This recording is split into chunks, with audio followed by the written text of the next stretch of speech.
Welcome back, everybody. Thank you for being here today. We are going over wall epoxy. Of course, we're not doing it on the wall right now, but this is not just wall. This is our non-sag formula. So just anytime you're wanting to apply an epoxy that you can put on a ceiling, a wall, a fill-in tile on a countertop, you can do just about anything with this resin. I mean, it's not, I know that's kind of why we're not calling it wall epoxy anymore, because it's not really, it's just when you want a resin that you can make look really good and polish and do anything to, but you don't want it to sag at all. If you were to throw this at a wall, it should stick just perfectly on that wall. So.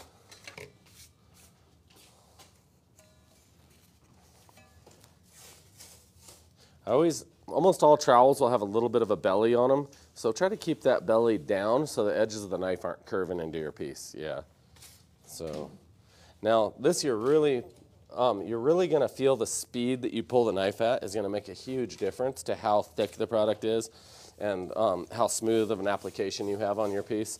So really, if you notice if you move too fast, you just leave it all in a pile. I don't have to apply any pressure. I can almost take all pressure off this knife and just slow down. And if you notice, it'll go right down to zero. So just smooth strokes every time you go across here to apply the product. Just keep it nice and smooth. Who in here has troweled a little bit of drywall or something? It's very similar. Just you have to be a little more finesseful with it. So if you guys want to take this, take my batch here, more is a problem. If you have too much product, it's not going to do you any favors. So just like 2 or 3 tablespoons on that piece and pass it on. I have probably significantly too much up here. Is that all right? That's good.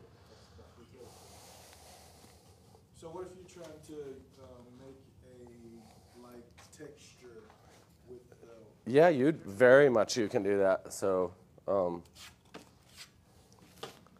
a lot of like the speed you pull the trowel at, and you can create a skip trowel pattern, anything. I'm going to do a wood pattern right here. I usually I'd tape off my lines for my planks. We do that all the time, but I'm just going to try to freehand this, so I'll probably mess it up, but I'll try not to. James, how are you, James? Thanks for the share, man. Thank you, everybody. Good morning, everyone. Where are you guys watching from? Thanks for the love. Somebody's smashing that little heart button. Give me some more ginger trowel and epoxy. I hope I'm not making all you people out there, think lustful thoughts. No, I'm kidding. Just kidding. That's terrible. I'm easy to keep a pure mind watching on TikTok. Is this American Eagle? No. It is, actually. Yeah, it is. Yep, that's their little eagle. That's one of my favorites. I think their pants have always been kind of, I think American Eagle pants are like the best pants. They're flex fit. I've bought like 50 pairs of those, but I just destroy them so fast.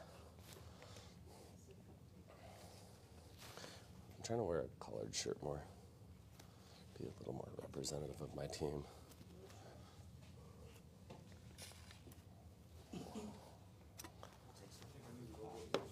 What? No. Waste all my product, all my extra.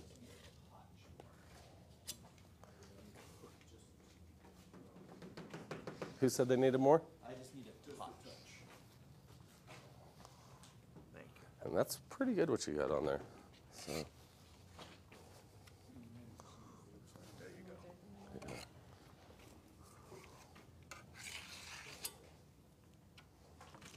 Yeah. Yes. All right. If you guys want to, you just gotta, these might not be perfect knives. I mean, they're the loaner knives, but come on up here if you want to and borrow any of these knives off my table if you guys want it. You'll get a little bit smoother. Make sure there's no sand or grit stuck to it, but you'll get a little smoother pass with that metal blade. Here's one more. I think that last one needs sanded or something.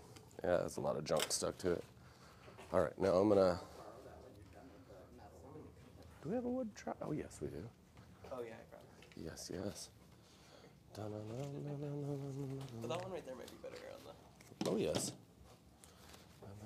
Okay. So if you notice, this is a wood graining tool here. Not like I very commonly don't do wood graining on walls, but it is one really fun pattern, and it can kind of expose what you can do with wall epoxy and color. So I'm going to drag this tool. One person's watching in class. Everybody else is busy making ugly shit. So, sorry, you always make pretty things.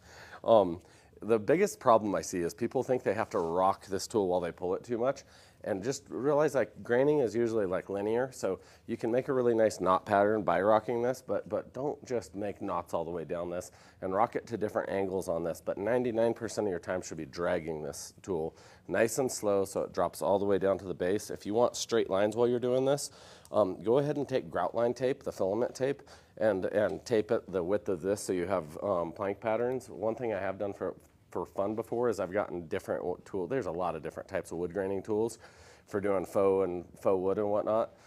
And this is like $8, $10, something like that. I've gotten different width ones, wider and narrower, and taped them all for those different planks and done some pretty cool floor looking patterns. So just be thoughtful, drag it mostly, and practice on a practice piece. Thanks for the love, y'all.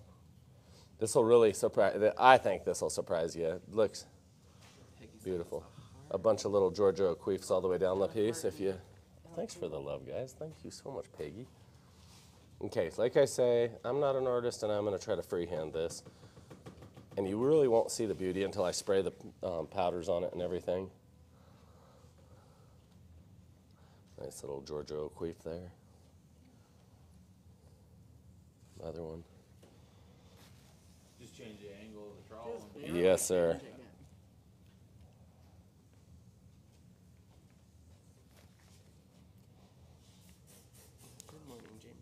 Good morning, James. How are you, James? My tongue always, man. When I first started doing lives, my buddy in the Marine Corps commented back. He was like, "Oh, you just did lives, so Levi can stick his tongue out." I have no idea why I do that. Every time I focus, I'm sorry, everybody. Maybe that's why TikTok bans me so often. That ginger tongue. Sorry. I shouldn't joke.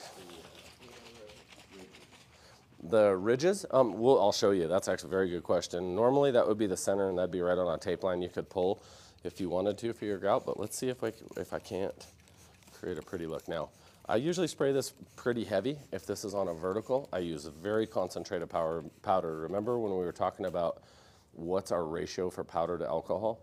If I was doing this on a wall, I'd be a very high ratio. I'd put a marble in here or something to shake it up so you could keep it suspended easily. And I'd spray lightly, let it dry, spray lightly, let it dry. But for what I'm doing right now, I'm gonna soak this thing and have fun with it. Good morning, everybody. You really won't see the beauty here until I swipe it afterwards. I have to spray it. We'll get whatever colors down we want on this. I just want them to be kind of contrasting if possible. The turquoise, a little bit of gold.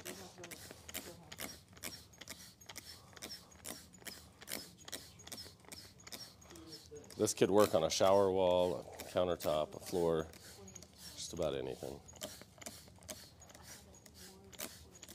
Should we do a little trans grain maybe? The final look, you're really only gonna see how awesome this looks as soon as I swipe it with my trowel. Or you see how much I messed it up and it's not really that good looking at all. Yes, sir. Or a floor. This is just an epoxy you can shape. So whatever you put it on, just remember it's just for something you want to shape. Now I don't want to stroke too hard. I want to just nice and lightly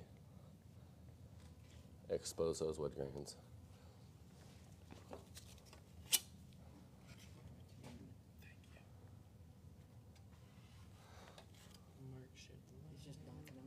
Thank you so much.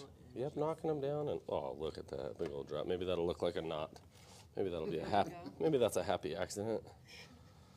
Yes. I always say I'm happy, and I was an accident, so.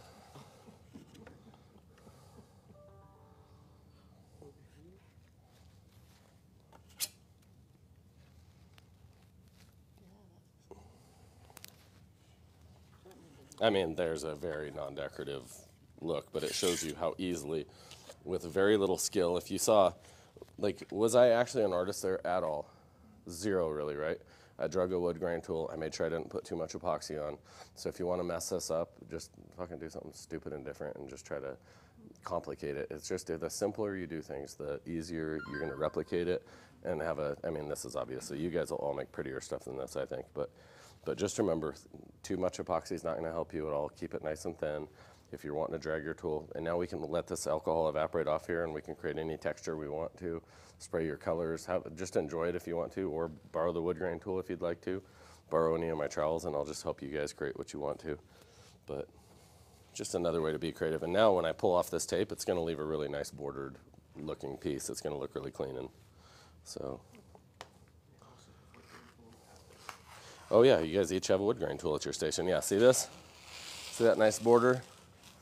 Now your mom's going to be like, oh, that's so pretty, son. So if you were using this on a currently tiled wall in a shower, Yes, ma'am. how thick, would you have to make it thicker than what we just did? Not at all. No, you're just trying to go over the top of the highest tile and fill in all the lows. So it's not about how thick it is. It's what I always try to remind people. When you mix the veining color, would you mix it with the same putty, the same product, the same thick product? Oh, you know, I don't often vein with this. I have, but I'd have to take a brush and really work it in and then let it set and trowel. And I'm happy to go work on a wall with you guys if you want to and take a little time. But to work a wall and do veining, it's a little more of a patience thing and working your viscosities and everything, come back, sand it back and everything. But you can do some really beautiful like marble. The job we did in California just recently was like white marble or black marble with white lines in it, and it turned out really well. But I'd say it took me about 4 hours per area, so I could let it set up enough to where I could trowel those veins into it and not blur them all out. So it's really fun though. We should do that together. I'll try to set up. And then on the piece that we did yesterday, Michael was talking about buying sandpaper to make it look the sandstone look. Oh yeah, we'll be doing that at the end of the day. Okay. So Sounds good. yeah, that's a really important part, sanding and deglossing. All right, thanks. Thanks for having good questions. When you pull this tool back, you just want to try it. When you pull this tool back, you press hard or? No, just steady pressure, nice and easy. If it's floating, you're pulling it a little too fast, so slow it down a little bit. Slow it down. Ron said, love the wood look. Yeah, so do I. I do love the wood graining. This is a fun one to do. And who doesn't like that? Whoops, I better not let it drip. The way the cookie crumbles. Did you just say that? That's some Anchorman throwback, right? Wasn't that the girl said that's the way the cookie crumbles? And he was so mad. He was like, how can a woman be a news anchor or whatever? The women in this class are badasses. Yeah, anything. You can come use mine too. Yeah. Yeah. Pass it around the ones at work and take your time, guys. We're not in a race here. Remember, this is your guys' live, so ask any questions you want to. Bari said, I'm an artist and I think that looks cool. I love it. Thank you, Bari. Thank you for being on our live. Thanks for all the love and the shares that you guys have been giving us. It's a big deal to a small company. Very big deal to a little company like us. All your guys' help. Oh, look at this. It's like nasty. Oh, you're getting it. Don't rock it so much. Just a little more dragging. See, every time you rock it, you're letting it stop, so it chatters too much. Yeah, I got you. Okay, well, smooth that out. And your wood plank there is kind of curving to the left. Oh, yeah, okay. A lot of wood Can does see that, that. but Well, this is true.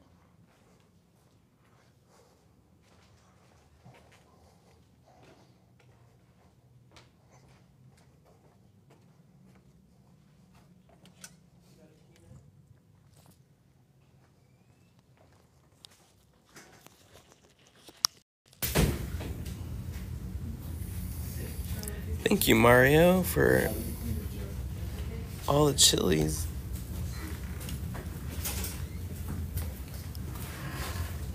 He's just dragging it.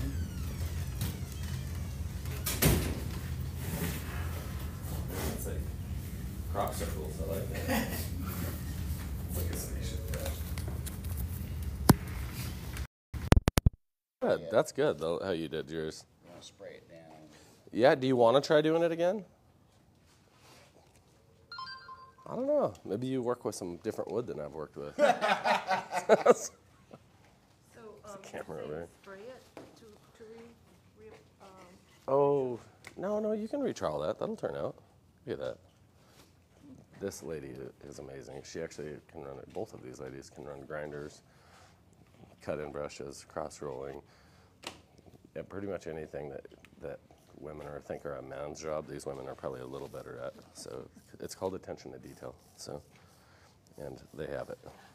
such flattery. No, I actually saw you grab the grinder the other day. I think it was you, the walk behind, and I was like, holy crap, that's exactly what I was trying to make everybody do, and it was perfect. And everything started looking smooth. What are you doing? Yours was really good. Yeah, I wanted to try it again. Yours, do it as many times as you want, but yours was good. Here, try my trowel too. Mine's a little better. A little smoother. Someone can see Jack the Skeleton. Oh, you have dirty fingers, don't you? Disney said one. No, you don't. Look at you. How the hell are you so clean? I like that. Well, it Look at doesn't usually happen. If you'd This- seen me a few minutes ago, I had stuff on my face and You know what, though? You should see. Oh, we have a few little chunks of trash in here. I wouldn't worry about it because we're going to wood grain it, so it's Right. just. But it's probably where I put a tool down. oh, you're fine. You're fine. Don't stress it. We'll get this looking good. Okay, are we ready? Yeah. The last one you did already looked really good, so I can't wait. So it kind of, well, doesn't mean this one's gonna be better. No, I like that you're doing it again, though. Hey, Alex, can you bring that trowel? Try this one.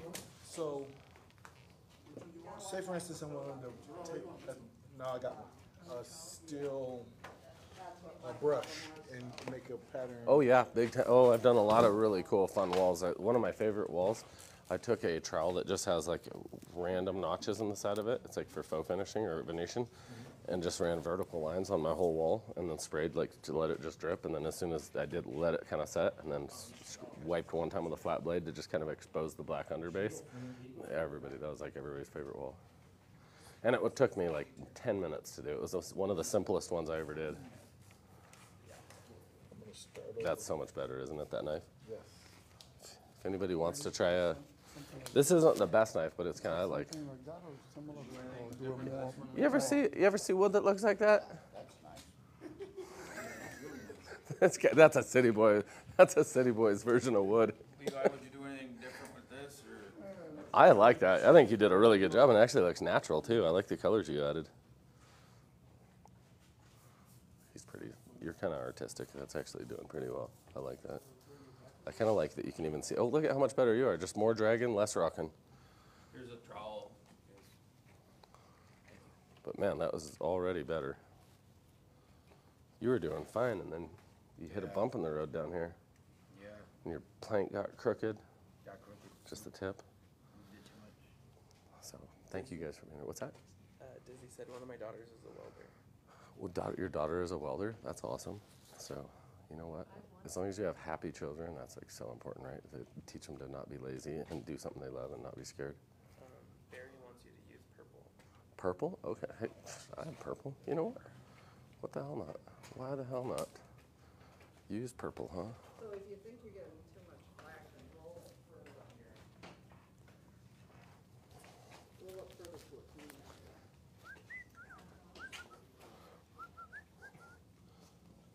Do we do more on here?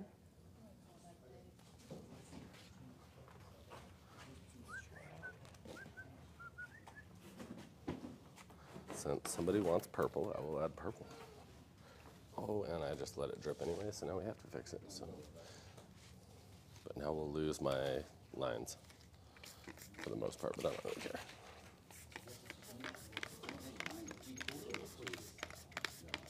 Barry said, my son is a plumber. Your son's a plumber? Dude, don't ever undervalue or under-respect blue-collar work. That's what almost all value comes from. I love seeing parents that are proud of happy kids instead of only proud that their kid's in med school or something like that. Most parents are way too stressed about bragging about their kid at a party or what school their kid's in than worrying about if their kid's happy, fulfilled, and doing what their calling in life should be from God.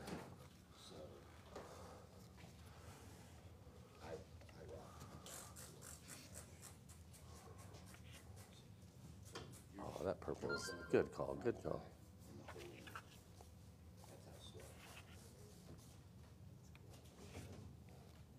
Mary said, I'm a mother, sister, and daughter of a performer. Badass. Mother, daughter, and sister. God bless you guys. Thanks for being here today. Okay, thanks for the purple. Was that Barry's idea? Yeah.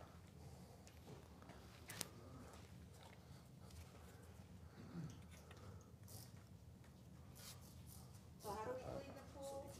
Just a little alcohol on a rag and just wipe it right down over the trash can. It'll be fine. Cook. An M Cook. What is that? Let him cook. Oh, let him cook. Thank you so much, guys. We love you all. And I thank you for being here today. There's my purple wood grain If I were pattern. to like make a table or something out of this, Yes, sir. would you put like a flood coat on? I would put a clear coat of countertop epoxy specifically, just to get it smooth. Yeah. That's looking good though. Don't keep messing with that. That's way better, man. Way more natural. And that's looking pretty good.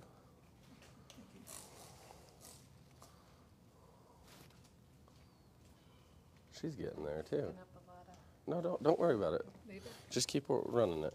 Just worry about your pressure and speed. Keep nice firm pressure and just slow it down.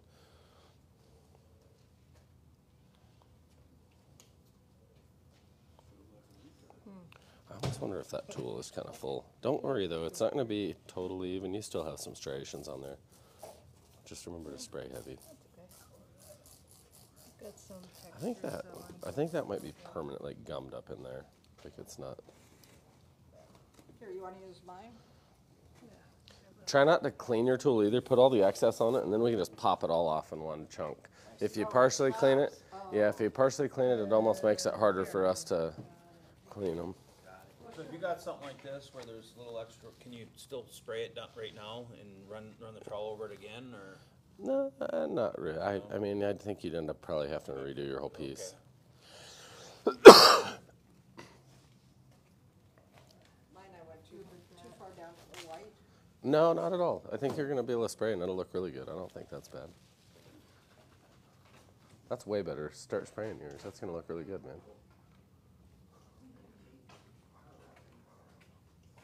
Well, that's better. Better than the other one? No, that's really good.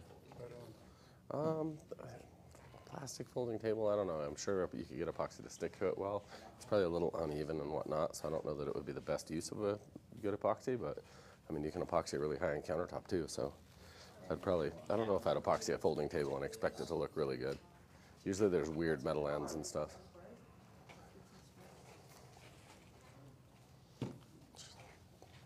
These are getting pretty good. You want the turquoise? Sure.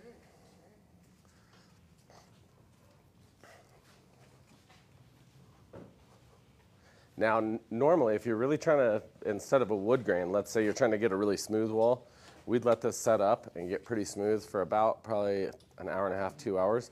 We'd mix a way smaller amount, like a third or less than what we troweled on our wall the first time, and we'd just basically use that as a trowel lube to go in, and then instead of having to sand a high spot off, you can use that new layer of epoxy to kind of smooth the old one in with your knife. It doesn't allow your knife, normally your knife would be sticking to that wall, and that's how I get some of the really smooth finishes. You can almost polish it with a trowel, like a Venetian, and then it takes a nice light sanding and polishing the next day. It makes it really, really easy. So, and that's how you could get a really nice polished, like Venetian look seamlessly in a shower.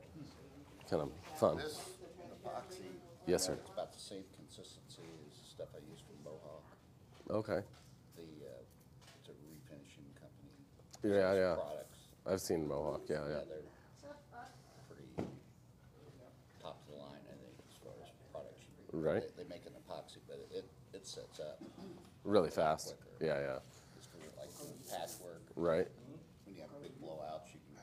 Realize one thing, most epoxies aren't meant to be really flexible, and if they're meant to be flexible, they won't be hard. So it's really uncommon to have like a good UV and shock resistant product that's also fast curing like that. So just be This really doesn't thought of that. get that hard, it's flexible. Right. That stuff gets hard as a rock. Right.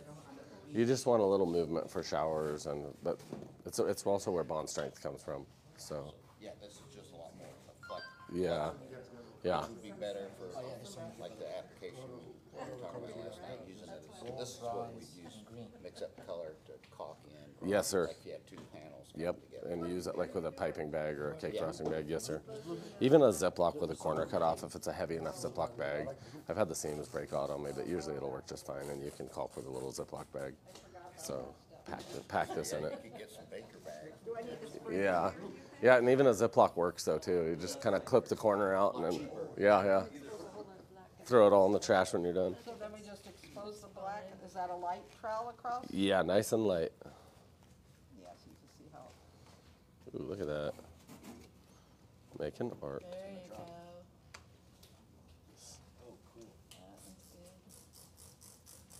Good job. Barry said, now if you could slip, scrap, or hide a 717 in there, I'd be so happy. Slip scrap?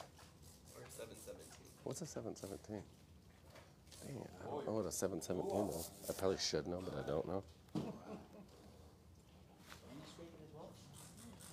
You like purple. That's blue. Hey, you did good. That looks really good. I like that. That is cool. Indeed, I do. Did you do translucent blue? It's that blue.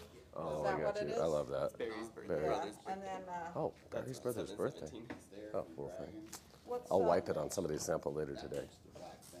do you think I could pull some black in through here, or should I just be I happy think with I would- what I've got? I think I would maybe just leave it, and you might be able to just kind of try to kind of expose it, but you don't want to scrape it down to white either. So. No, I don't want to do that, but I was just wondering if I could.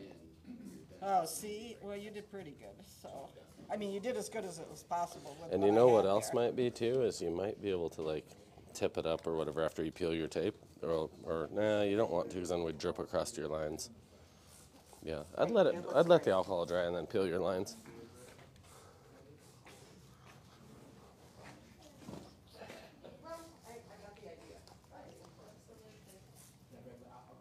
Do you want me to do the flooring portion and go over flooring fractures, and stick around and I'll teach you what I think about moisture, fractures, flooring prep, top coats? What's this? What do we got? I'll give this to you while I set that up. Barry just said he passed away. I would love to screenshot it, please. Oh, shoot. You know what? We will tell us a little information about him, and we will do something special for him. I'm sorry to hear about him passing away. I'm not a very good cameraman. The cameraman just gave me this, so I'll do my best. We'll just check out way cooler people than me. Like her. I love that. Good job. Thank you. An example of how a woman she shows up to class, works, and kicks ass, and she's super smart. And this is her friend. Who also does? This dude he's like a colonel in the Navy. I know that's not an actual Navy rank, but a bodyguard. This is Tupac's bodyguard. You didn't do a very good job. Sorry. This is our wall epoxy, just like what we were troweling in there, guys.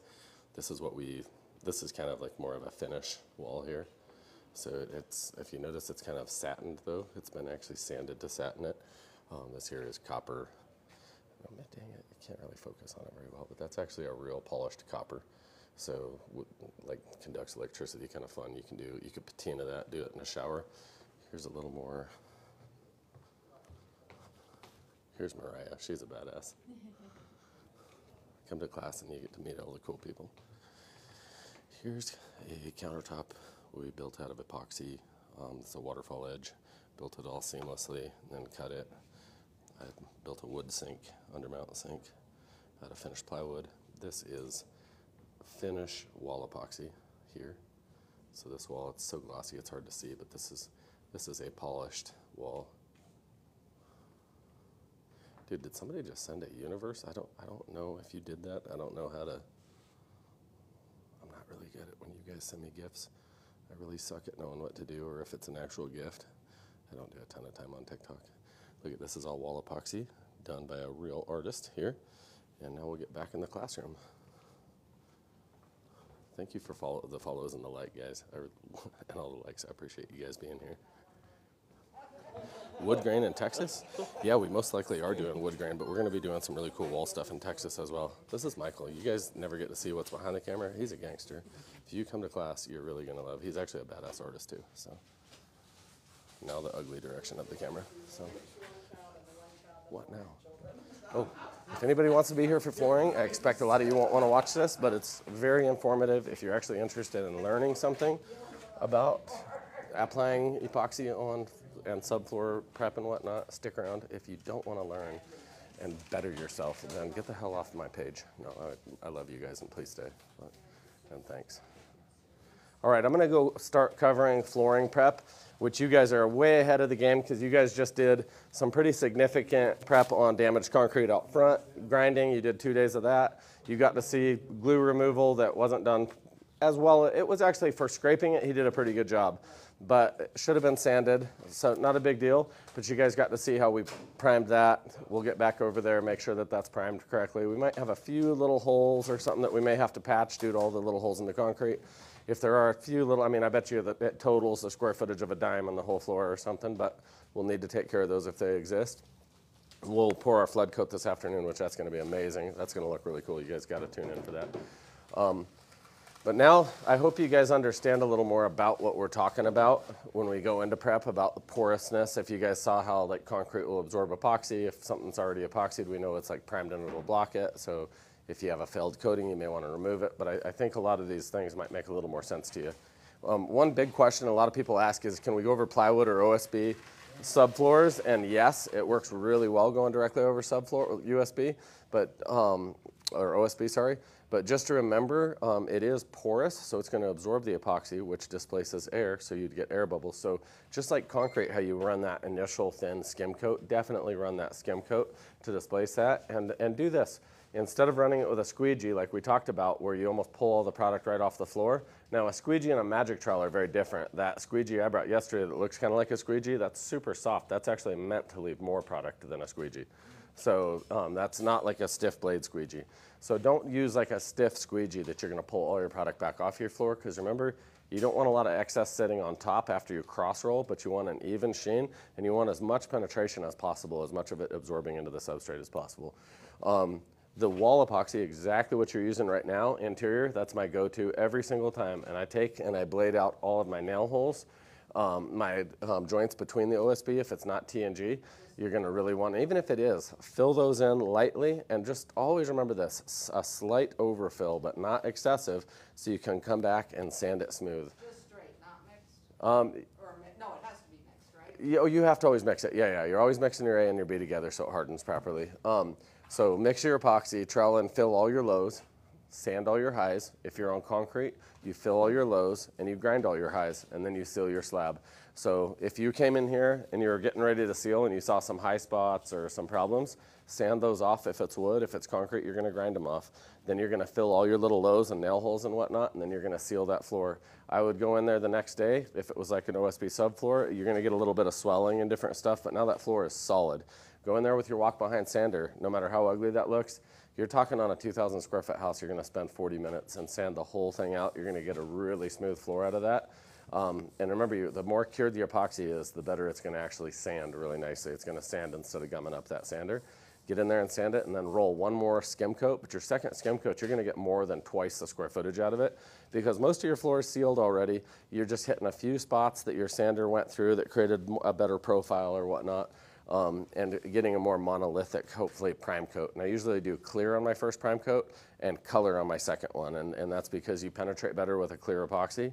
And of course, you're going to want to prime for color if possible. I love doing black. Even if you had a white floor, it's not bad to do a black base coat, just because you have that shadowing and depth effect if you ever see through it. So not a problem. Just remember, you want to seal it. It's going to displace air. You don't want bubbles in your top coat. You don't want a pattern in your screw holes either. I did a concrete slab where I sealed it all, but I left all the concrete pops. This is like 10 years ago, probably about 14 years ago. And I'd popped all the tack strips out of the concrete around the whole perimeter, and little tiny quarter-sized popped pieces of concrete, as you guys have seen. And I filled them mostly in with my skim coat, But then I poured a copper metallic, and the little tiny depth being in a pattern like that left a little bit of a darker spot all the way around my perimeter in this whole entire house, all the bedrooms, everything. So I had to re-pour an entire house because I had a pattern. So I wouldn't have seen it if it was a chip, a random spot anywhere. It would have just been modeling. But the fact that it was like every 12 inches all the way around the perimeter made it really obvious. Concrete, this is a little more what we do. You have 4 common types of things you have to fix in concrete or work with or know how to work with. You have a fracture in an average slab that's just due to, like, usually that comes from either no rebar or not cutting a control joint where one should be. And in North America, you have about every 8 feet you need a control joint, so you have proper thermoshock, the ability to expand and contract. Thermoshock's going to be hitting that slab every time it heats up and cools down, and you want to be able to let that move. Just like the sidewalk out front, if you see, we troweled that right across. It moves about 1.5 inches in the winter, you get cracking. So we want to allow that to actually continue to move. So, and that one is due to a piece being poured and not being doweled in and having a lot of movement underneath the soil. A lot of times what you'll see is this would be like 14 feet and no saw cut, no expansion joint. So what you're going to want to do, in my case, is usually what I choose to do in these situations, because nothing's settled yet, is I'm going to crack chase this to open it up. I'm going to prime this joint, spray it with alcohol to extract any moisture. I'm going to prime it with my Ultra-Flex epoxy mixed with 20% acetone, and that acetone is going to get in there and actually allow that to bond into both sides of my fracture. And cure. And while that's still wet, that's when I pack my slurry in there, so you have a chemical bond. Now you'll have a very monolithic joint, slightly overfilled. I'll come back across and grind that top, and then I'm going to cut wherever I think this joint should be, because now I know I'm trying to stop movement in a slab that needs to move, and I want to allow movement. I just want to put it where I want it to be so I can have a more decorative, nice looking slab. Now, when you have fractures with a lot of vertical movement, you're really limited as to what you can promise your customer, because if you came in here and tried to fill all these, not to mention if you have like a 2 inch, 2 inches of settling on a slab on a driveway or something, that's a lot of material to either grind or fill, so it becomes excessive. So in that case, I say use a hand grinder only. Don't run the walk behind or you'll damage it on a really uneven slab with vertical settling like that. But grind all your highs as much as you think you can. Crack chase it the same, alcohol, acetone prime it the same with your flex, pack it the same with slurry, but just remember, you're going to get what you're going to get. And that's when I stick with more like flake coatings, sand coatings, things that don't look that bad if they're not perfectly level. But I'm not going to be doing a really decorative metallic on a floor that was just fractured and broken up and that had settling all over it, because I know I'm not going to be able to to over-deliver for my customer there. So, but like a sand coating or a flake floor, like this room here, I know it's trash from epoxy being on it, but from here to there was an 1 3/4 step up. Out in the hallway, you'll notice right at the entrance to that hallway, that was 1 3/4 inch. And you see on that floor where we sanded through and it kind of exposed where we didn't perfectly level it. In here, you can't see anything because the flake floor breaks everything up. So, so remember, just don't ever promise a customer, because a lot of customers will have something like that and they'll say, oh, can you make a perfect ice skating rink? And you have to be honest. So no, I'll do my very best. I always try to take good before and afters so you can show them like an example of here's a busted up floor and this is what we got out of it. But look at your reflections. You can tell that it's kind of uneven still. So saw cuts get misidentified a lot of times. People just try to fill them in or whatnot. That's still there to allow movement, and then the bottom is a fracture. So if you just fill it in, it's going to seep through if it's regular epoxy. If you pack it with a slurry, you're going to stop movement in the slab where you need movement. So be careful and honor your expansion joints. Allow movement, but don't ever worry if there's epoxy down in that joint. I always want to prime that because I'd like to keep ice out of it and whatnot, but you still keep that saw cut in there, and I'll take like a paintbrush, a chip brush, and actually clean that back out. And if I did accidentally fill it, I would take a hand grinder and just cut out the little spots or whatnot, or just run an actual saw cut, a slab cutting saw on the thing and just recut your joints. That's tougher. I think you can usually, if you just partially fill a joint, you can kind of hand cut them out pretty easy with a little 4-inch grinder. Another thing that I see is, this is you see in garages a lot, they trowel all the expansion joints in there, and people just don't realize how much material gets displaced when they're troweling those joints in. It looks pretty smooth until you get epoxy on it, and a lot of times we're filling these joints inside of a garage because inside of a house, I want things to be monolithic and smooth. I don't need a bunch of control joints inside, especially a heated or temperature controlled garage. I wouldn't leave a joint in the floor if I didn't have to. Now I'm not afraid of it if the customer's like you guys know, I don't do a lot of garages. We usually are inside the house. But here would be a situation that if you had a big control joint, you could fill it if it was interior. But remember first to grind your highs. Remember how we say fill your lows and grind your highs? Grind your highs always like that first. One thing I've seen a big mistake be made is people fill all these lows and patch everything, and then they have way more epoxy in a lot of these patches than they really needed, and they're trying to get back in there in a hurry in 12 hours to grind. Their epoxy is not fully cured, and they're trying to grind through partially cured epoxy and take off a bunch of material, and all it did was waste a bunch of time on both days and material you never would have had to use. So grind your highs off, you'll have way less fill, so a lot less work if you're trying to rush back into that job, and it'll allow you to seal that slab faster. So just grind your highs, fill your lows, seal your slab, and then that's all pretty simple stuff you guys know. Something to be thoughtful, I believe, is moisture, and I see a lot of guys just shy away from things they don't understand, and I think that's very risky. If you're afraid of water, so you just stay away from water in jobs and basements with water issues, my perspective is you're gonna get screwed by moisture sometime because you didn't learn to identify it and you thought you were safe when you weren't. So don't go targeting everything with water or whatnot, but I'm very unafraid to dealing with moisture. And I think your value as a contractor in epoxy is only going to come about by this level of problem you solve. So if you stay away from everybody's problems, you're never going to get any good jobs. And if you don't learn how moisture works, you're going to get into situations that surprise you, because water movement underground is like very significant. Does anybody here know what a perk hole is, a percolation hole? It's a 12-foot hole that's dug with benches in it so that they can do water testing to see how at each like 2-foot section, how water drains, and then you can kind of figure out layers for foundation building. So I was digging a bunch of perk holes, 12 of them on, I think it was 186 acres, and I was digging 12 perk holes with a backhoe. And as I got down to like 10 feet in the last perk hole, it splashed and filled up with water. And I always tell the story because it just blew my mind, and I totally changed how I saw water movement after that. And as soon as I saw water just filling the hole, it looked like I hit a water main, except I'd helped develop the property. I knew that there was no water main or anything. There was no irrigation lines, nothing near me whatsoever. It was just through dirt. All this water started filling it. And I thought it was one hole. And I walked back to my truck, and I saw the next hole was full, the next hole was full, and I was on like hole number 11 or 12, almost done, and every single one of them that I'd dug was full, and like full to the top almost, within like 12 inches or whatever in a 12-foot hole, and the water was just slowly turning in every single hole. I couldn't think of where the hell the water came from, and the only thing I'd realized is the corn farmer that was almost exactly a half a mile from the nearest fence line, not the farthest fence line, but the nearest fence line, it was a half a mile away, and we shot with a transit. It was about 8 to 10 feet higher.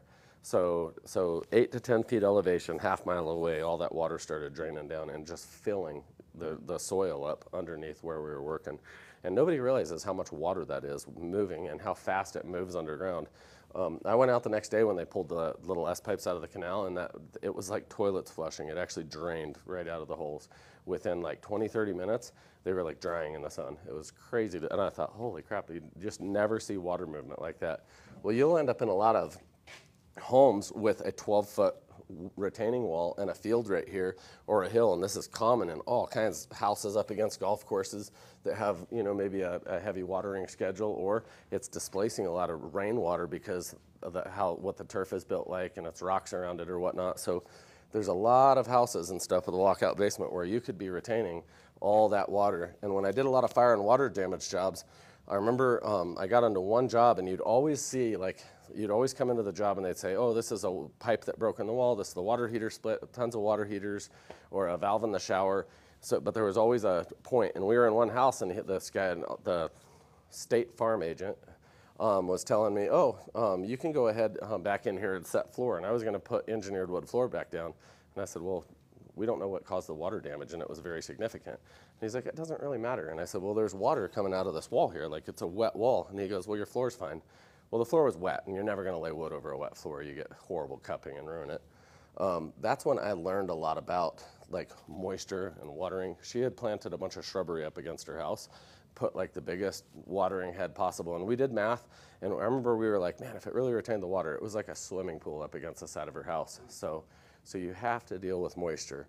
A lot of times you have to either, you know, stop the watering schedule, allow drainage away from the home, put French drains in, do things like that. I've lost jobs because I wouldn't touch the job until a French drain was there, because I knew that I would just be prolonging the inevitable or something, and I'm not going to knowingly do something wrong. But usually you end up getting that customer and taking care of them. Just find a good guy, but understand water movement and how water moves around houses. And then if you do have it, how to deal with it. And remember, what does alcohol do? It'll adsorb moisture to itself, right? So that's why, say we're in a slab, this is a concrete floor and we had moisture, a lot of water in here. We'd come in here at first, we'd grind any failed coatings, because a failed coating will hold moisture underneath it. So if you ever had paint on a floor or something, grind it, open it up, it starts letting that floor breathe immediately and evaporate stuff. Get air movement in here. If you're in Tennessee and it's 100% humidity, throw a dehumidifier in this room. Start getting that slab dried out. Throw that in there for a day or two like that. But what's gonna get you way better than anything, spray alcohol and spray heavy alcohol. And like I say, make sure it's not 91. 91's really easy to get little bottles of it, but go get 99 from Sherwin-Williams or somebody like that, or Uline. Uline will sell you 99 in a 5-gallon drum. Spray that whole thing out of a weed sprayer and really saturate that floor. Make sure you don't have any pilot lights on or flames in the house. But that'll adsorb a lot of that moisture right out of the slab. Then you take your prime coat with the flax epoxy, which remember, that's a thin, skinny molecule, so it penetrates very well. You mix acetone with that, and acetone, remember, it's not an adsorbent to moisture, but it'll mix with moisture. So now we can prime that slab and work that acetone cut up to 20% into our epoxy, into that slab, and now we can actually seal that slab out, all the moisture underneath that slab. But remember, work at working that product in and cross-rolling, and make sure you have about a 20% cut, and it's significant. Make sure you're quickly after that alcohol. Don't spray the alcohol today, go home and come back tomorrow and do the acetone. Spray the alcohol, start mixing your epoxy, and as it's evaporating out, start running that acetone mix into those rooms. So, and that'll hold crazy hydrostatic vapor. Be thoughtful though, if you have, say you know you have pressure coming through the slab, and let's just say it's like 7 PSI, just for making up numbers, not just out of nowhere. It'd be differential pressure depending on which side of the slab. But let's say you had an average of like 7 PSI under a slab of actual pressure trying to come out with water. A lot of that could happen from water movement somewhere else, from air movement in the ground, whatever. For whatever reason, you're gonna have water coming out. And one thing I've seen is take everything in the house and put it in one little room, do the whole house, and now come back, move everything out and try to finish that room. And the problem you're gonna have that I see is now there's one spot, 10% of the area with all that water pressure under it. So now you have a very hard room to seal that's significantly harder. Or I see guys seal their whole slab up, come back 3 days later, which is a significant amount of time, and then they start grinding their floor and opening spots back up. All that pressure is gonna try to migrate to those few open spots, and you're just gonna have a little more of an issue. You're gonna have to work at it to actually seal them a little more. So be thoughtful of what's happening, really let your floor breathe, mitigate the moisture with alcohol, and then prime your whole slab. Now, it's fine if you still had some lows to fill or whatnot if they're sealed, but you don't want to be in a situation where you're grinding through and leaving a lot of that slab exposed for a long period of time, where your water pressure could like equalize and start giving you problems. At the one job I told you about, the sheriff's department, we moved everything in their training bay, and we did, I think that was like 4,000 square feet around it, and then we did the 200 or 300 square foot classroom, and we sealed it 3 times to get it. And now the third seal coat was perfect, but still, that second seal coat had quite a few air bubbles in it. And it was an issue. Whereas my first seal coat on the initial 4,000 square feet worked perfectly and took care of all the air bubbles. But it was about a month in between when I sealed that. Now, the only place all that pressure underneath the whole building and all the surrounding concrete and asphalt, it was all trying to come out of that room. And it was actually more moist in that room. So just a thought. Any questions on this? All right. Did I lose my whole audience? 3 people? 7. Yes, sir. Yeah. So what if that center beam was, where the floor joists are set, and there's half is settled? I get a crown in that floor, Oh, so this is high. Yeah, no, I've seen that before. and let's say it's a half an inch. Now, within reason, remember this, you don't have to have a perfectly level floor. You just want it to be pretty smooth. That's when I would use slurries, like what we mixed, but with gypsum powder instead of the drywall. Remember how we poured gypsum in that house the other day? Remember, you can take 2 gallons of epoxy and mix it with up to 1 bag, 25 pounds, which is about 2.5 gallons of powder. So you get a 4.5 about-ish gallon mix out of 1 bag of gypsum and 2 gallons of epoxy. And you can really, I mean, that's 1 3/4 out there in the hallway. You can see that we floated out. And had we worked our edges, one reason I leave stuff like that exposed is that was a class that did that. And I like students to see what the mistakes that past students made and see what students did correctly. So I'm never going to fix the little issues in here like that, but we want to actually be able to show you. But you can see that, and that's a significant drop. But remember, I'd probably be sanding that top, making sure it's nothing sticking up, making sure I floated any really, really heavy drops or anything like that. And So you're talking about like using that gypsum powder mixture as almost like a drywall seam? if I was trying to level anything out, yeah, exactly. And then if your epoxy is seeping through, the actual powder in there stacks up so it has aggregate to fill that joint, because you can't really fill with an epoxy. Yes, sir. That's what I was saying. So if you had a 1/2 inch crown and 15, let's say it's 30 feet wide, so I got 15 feet each way that's going downhill. Yeah, and be thoughtful, because I bet you seal twice and sand twice, you're gonna have you may have a tiny bit of a crown, but you should be able to get that. I've done some pretty terrible floors before. So, I mean, and I think a lot of people are addicted to, like, they check their laser level and they know that's a 1/2 inch off in the 30 feet and they're sure they're gonna see it and they think things have to be more level. I think you just try to be easy on that. I think you try to break that transition a little bit easier. Another thing, if you really want it to disappear, come back and sand it and degloss it down to 800 or 1000 grit, like our floors out here. And I mean, that's so we can drive a forklift on our hallway if we want, or drive my motorcycle down the hallway. So, and I'm not worried about it at all. So. I didn't know if there was a tolerance. Okay, it's a 1/4 inch, 15 feet. I don't know. No. If we were that picky, we'd never get a job. I mean, I seek out tile and damaged floors. That's what I personally like to go over, because I know those are always situations where I'm solving somebody's issues and saving them time and money. So that's what I kind of target, but that leaves me almost everything has a horrible transition or settling or something like that in it to deal with. So I mean, I wouldn't tell them, oh yeah, if you throw a laser level on this floor in 30 feet, you're gonna have it's gonna be dead nuts here, perfect in the center and perfect over there. You're gonna say, you might still be a 3/8 high in that center, but you'll have a very smooth floor transitioning across there. So, and the thought is, I mean, who else in there? Can the tile guy take that out? It'd be major. He'd be pouring a lot of floor leveler, and probably floor levelers can fail once they get too thick, and they never dry properly, and they don't bond all that. We saw how easy we took that floor leveler out at the job. So, I mean, the carpet guy, that's like satining your floor. He's just hiding the issues. A lot of people carpet floors because they're so bad, you know. But, I mean, I really don't see any flooring person coming in with a better solution than what you could do with that. I just want to make sure it wouldn't self-level and I wouldn't.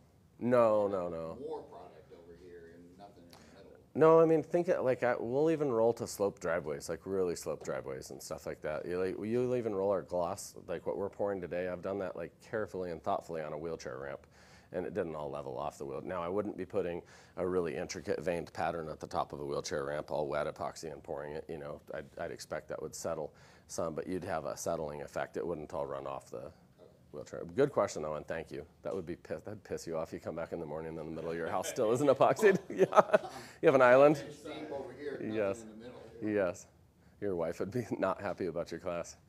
So, Right. yes. Any other questions, guys? So you're saying OSB, you wouldn't do this on plywood? You could do it on plywood, yeah. Just be thoughtful. This is any wood surface, so any wood floor. Just be thoughtful if it's porous or if it's delaminating. You want a stable surface, a bonded surface, a sealed surface. So if it's stable, it's bonded, it's filled, it's sealed, you can pour over it. That's whether it's a tile grout line that you filled with wall epoxy or slurry or whatever it is. So, and I do use that gypsum slurry a lot. That's a big go-to. And you crank up your heat and let it cure for like 48 hours, and you can come in and sand like crazy on that. And it's amazing how it sands. So, make sure you always have a good mix of your epoxy though before mixing your aggregate. That's the one mistake I see guys make, is they throw their A, their B, and their gypsum in, and then they mix it, and their epoxy can't chemically mix with all that aggregate in that bucket very well.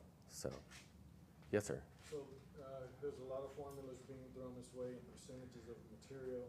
All of these, the primes and all that should be on the website and in your instructions. Every single thing I've gone over here. So yeah, thank you guys so much for watching. I hope you guys have an awesome day. We're gonna do something fun and not let you guys watch, and I'll be able to talk more freely. So thank you guys for joining so much. Please hit the notification bell and come back later. Watch our badass floor this afternoon. If you see us live, we're gonna do a really cool ice cream shop this afternoon. So be here.